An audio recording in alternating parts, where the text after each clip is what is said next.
পড়তে পড়তে ঘুম আসবে, তাহলে এখন ভাই কি করব? বেশি ঘুমাবো বা কম ঘুমাবো? তো আমি যেটা করতাম, আমি আমার জিনিসটা বলি, যখন আমি পড়তাম, পড়তে পড়তে ধরো আমি পড়তেছি, আইএলস এর ক্ষেত্রে না, আমি ইউনিভার্সিটির কথা বলতেছি, তো পড়তেছি, অনেক পড়া, অনেক প্রেশার, অনেক রিসার্চ, পড়তে পড়তে আমার যখন ঘুম আসতেছে, তখন আমি একটা পাওয়ার ন্যাপ নিতাম, একটা ন্যাপ নিয়ে নিতাম। ন্যাপ মানে কি? একটা খুব শর্ট স্লিপ, ছোট্ট একটা ঘুম।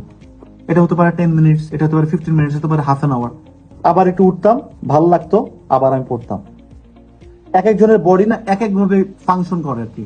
আমার যদি ঘুম আসে বা আমি যদি ডজি ফিল করি বা এরকম যদি হয়, তাহলে আমি অন্য কাজটাতে পারফেক্টলি মনোযোগ দিতে পারি না।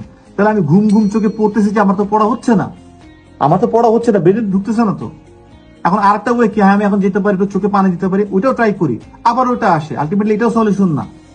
সলিউশন কি? আমি যখন দেখলাম যে আমি 10 মিনিট, 15 মিনিটস, 20 মিনিটস যদি একটু ন্যাপ নিই, আমি তারপর আরো ভালো আমার ব্রেন ফাংশন, মানে একদম সতেজ লাগে, তখন আমার এটা আরো ভালো পড়া হয়, আমি আরো নিতে পারি। তাহলে আমি এটা কেন করবো না 15 মিনিটের জন্য? আমি এদিকে ওদিকে যাওয়া দোকানে পানি দিয়ে চোখ জায়গায় থেকে তারপর কাজ করা দরকার নেই।